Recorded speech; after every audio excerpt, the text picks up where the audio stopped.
দিনটা ছিল 5th of December. আমরা দুজন দাদা, বৌমনি এবং গুলটি আমরা যাচ্ছিলাম হচ্ছে চিড়িয়াখানা। গুলটি এমনিতেই পশু পাখি খুবই ভালোবাসে এবং সবাইকে চেনে, তো দেখা যাক ওর রিয়াকশন কী থাকে। তো আমরা এই জাস্ট ভদ্রেশ্বর স্টেশনে নেমেছি। দাদা, বৌমনি, গুলটি ওরা আসছে।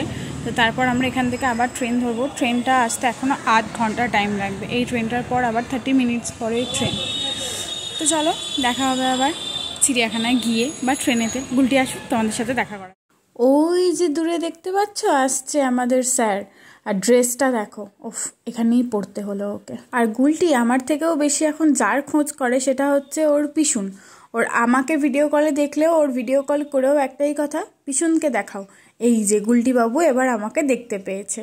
বাচ্চারা তো জেনারেলি এক্সাইটেড থাকেই, আর ও অনেক দিন আগে থাকতেই মানে সবাইকে বলছে আমরা চিড়িয়াখানা যাব, সবাইকে নিয়ে যাব, ঠিক আছে। আর প্রথমত আমি হচ্ছি ওর প্রধান শত্রু, যেটা ও আমাকে দেখলেই খালি বলছিল পিমিকে নিয়ে যাব না, পিছুনটাকে নিয়ে যাব।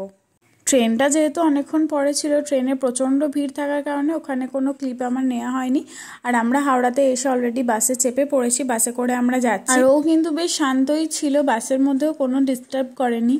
তো যাই হোক, চলো এবার আমরা বাস থেকে নেমে পড়েছি। তারপরে কিছুটা হাঁটা পথ ছিল, তো হেঁটে আমরা যাচ্ছিলাম হচ্ছে চিড়িয়াখানা। আর এত রোদ্দুর ছিল, কলকাতাতে তো তখনও পর্যন্ত ঠান্ডার কোনো চিহ্নই ছিল না। তো যথারীতি আমরা এখানে এন্ট্রান্স গেটের সামনে চলে এসেছি। এইটা হচ্ছে অ্যাকচুয়ালি এক্সিট, তো সামনেটা এগিয়ে গিয়ে হচ্ছে ওদের এন্ট্রান্স। তো তার আগে দাদা ওকে এখানে দেখাচ্ছিল যে হাতির মুখটা রয়েছে। ও হাতি, জিরাফ মানে সব কিছুটাকে খুব ভালোভাবেই চেনে। ভিডিওটাকে একদম স্কিপ না করে তোমরা পুরোটা দেখতে পারো, আশা করি তোমাদের বোর ব্যাপারটা হবে না। আর বাড়িতে যদি কোনো ছোট বাচ্চা থেকে থাকে তাদের সাথেও কিন্তু এই ভিডিওটা অবশ্যই শেয়ার করতে পারো, কারণ এই ভিডিওটাতে অনেক পশু পাখির সাথে তোমাদের আজকে দেখা করাবো। প্রথমেই এখানে কিছু পাখি ছিল, যেখানে এটা আমাদের হচ্ছে সবার পরিচিত কাকাতুয়া, আর এখানে ছিল মাকাও। আই থিঙ্ক আমি ভুল কিছু বলছি না। তো যাই হোক, এই পাখিটা না খুব সুন্দর দেখতে ছিল, আর ও এক মন দিয়ে দেখে যাচ্ছিল, যেটাই দেখছিল খুব মনোযোগ সহকারে ও দেখছিল। তো চলো এবার আমাদের সবার প্রিয় বাঘমামার সাথে তোমাদের একটু দেখা করিয়ে দিই। এই যে এখানে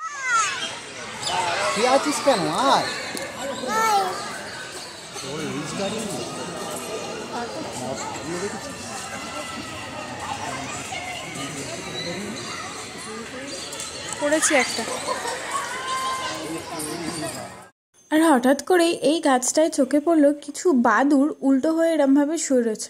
কখনো এরকমভাবে দেখিনি যে বাদুড় এরম গাছ থেকে ঝোলে। তো যাই হোক, যেটা প্রথম দেখেছি সেটা একটু ক্যাপচারই না হয় করে নিলাম।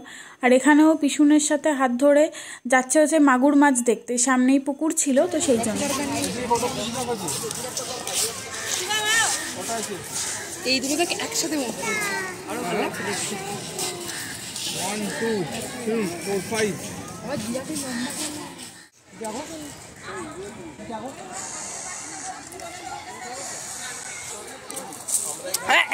এই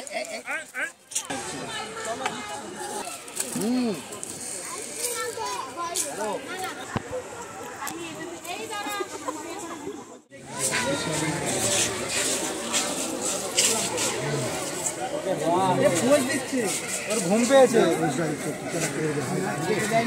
একবার ডাক না বাবা।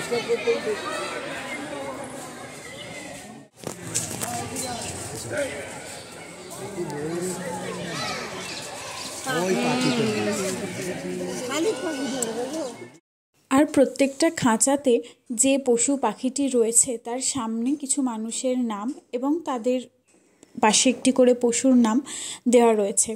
তো এর মানে হচ্ছে এটাই যে আমি জানতে পারলাম, সেটা হচ্ছে যে সেই পশু বা পাখিটির দায়িত্ব তাদের, এবং সেটা 1 বছর করে, তার নিচে ডেট এবং সব কিছুটাই মেনশন করা রয়েছে। তোমরা যদি কখনো চিড়িয়াখানা ভিজিট করো তোমরা এই জিনিসগুলো দেখবে এবং তোমাদের আশা করি বুঝতে কোনো অসুবিধা হবে না। আর আমরা যেদিন চিড়িয়াখানা গিয়েছিলাম ওয়েদারটা এত সুন্দর ছিল যে আমাদের ঘুরতে একটু অসুবিধা হয়নি। হয়তো এখন একটু আরও ঠান্ডা পড়েছে তো সেই কারণে আরোই প্রবলেম হবে না, কিন্তু আমরা যখন গিয়েছিলাম সত্যি খুব ভালো ছিল, আমরা খুব ভালোভাবে ঘুরেছি। পুরো চিড়িয়াখানাটা কভার করতে পারিনি কারণ অনেকটা বড় জায়গা নিয়ে, তো যতটা পেরেছি কভার করার চেষ্টা করেছি। ওকে যেটুকু যা দেখানো যায় সবটাই দেখানোর চেষ্টা করা হয়েছে, ও যেগুলোকে অন্তত চেনে সেগুলোকে দেখানো হয়েছে। তো যাই হোক, চলো এবার এতক্ষণ ধরে ঘোরাঘুরির পর খিদে তো প্রচণ্ড জোরে পেয়েছে, আর আমরা বাড়ি থেকেই খাবার নিয়ে গেছিলাম। এই যে বেড কভারটা বৌমনি নিয়ে গেছিলো, তো তো আমরা মোটামুটি সবাই ভাগযোগ করে খাবার দাবার নিয়ে গেছিলাম। আর গুলটি এখানে শুয়ে পড়েছে, তার একটাই কারণ, সেটা হচ্ছে ওর মা ওর জন্য নিয়ে গেছিলো ওটসের খিচুড়ি, আর ও সেটা খাবে না, ও খাবে হচ্ছে লুচি। এই ছিল আমাদের মেনু, লুচি, আলুর দম আর মিষ্টিও ছিল। তো আমরা সেদিনকে লাঞ্চটাও খুব ভালো করেছিলাম, আর এইভাবে সবাই মিলে খেতে না খুবই ভালো লাগে। এই যে ওর হাতে দেখতে পাচ্ছ লুচি, তো ওর মা 1 চামচ করে ওটসের খিচুড়ি দিচ্ছিল আর ও লুচিটা খাচ্ছিল। তারপরে এখানে ছিল সাদা ময়ূর, বেশ ভালো লাগছিল কিন্তু অন্য অন্য জিনিসগুলোকে দেখতে। তো এখানে আবার চলে এসেছি আমরা হাতির খাঁচার সামনে। আর হাতিগুলো না প্রথমে জল নিয়ে খেলা করলো, তারপরে পুরো গা ভর্তি করে আবার ধুলো মেখে নিল।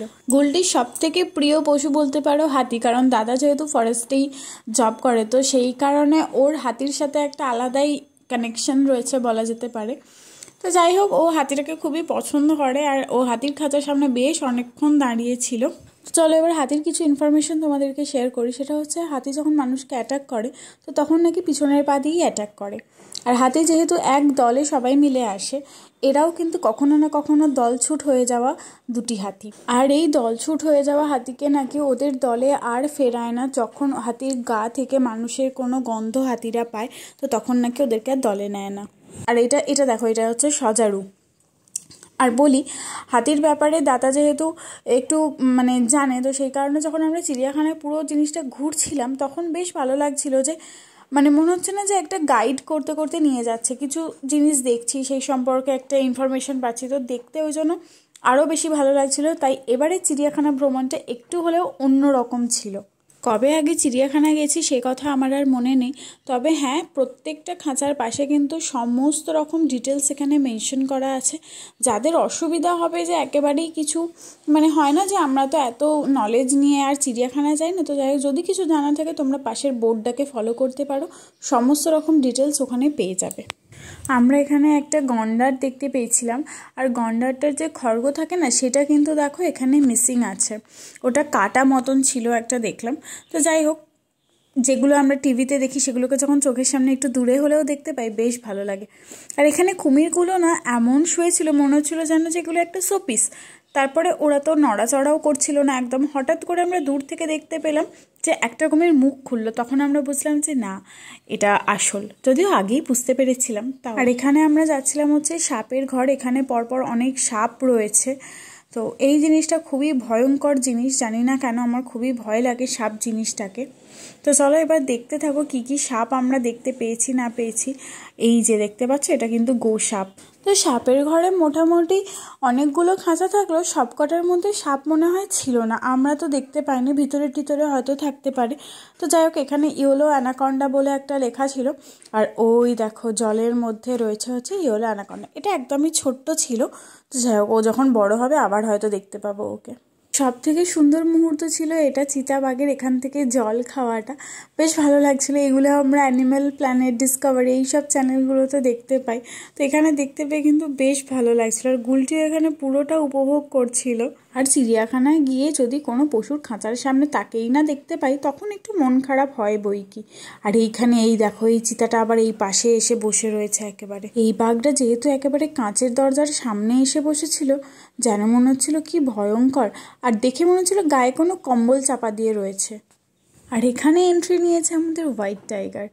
এই সাদা বাঘটা না কি সুন্দর দেখতে ছিল, প্রত্যেককেই সুন্দর লাগছিল, সে যাই হোক, কিন্তু সাদা বাঘটা একটা আলাদাই লাগছিল দেখতে। আর এই সাদা বাঘের পরেই তোমরা পেয়ে যাবে পরপর অনেকগুলো বাঘের খাঁচা। আর এখানে দুটো পরপর রয়্যাল বেঙ্গল টাইগার রয়েছে, যেটা ইয়েলো, তারপরেই ছিল হোয়াইট। ওরা এখানে খাচ্ছিল, তো প্রচণ্ড বাজে একটা স্মেল আসছিল। তো যাই হোক, ওদের খাবার ওরা তো অন্যরকম খাবেই। তো আমরা এখানে এত সুন্দর মুভমেন্টগুলো দেখতে পেয়েছি না, প্রত্যেকটা পশু পাখির বেশ ভালো লেগেছে, একটা অন্য রকম লাগছিল। এরকম হয়তো অনেক সময় কারোর না কারোর সাথে হয়েইছে যে বাঘের খাঁচার সামনে দাঁড়িয়ে আছো, অথচ বাঘটাই রয়েছে তার ঘরের ভিতরে, দেখাই হয়নি তার সাথে।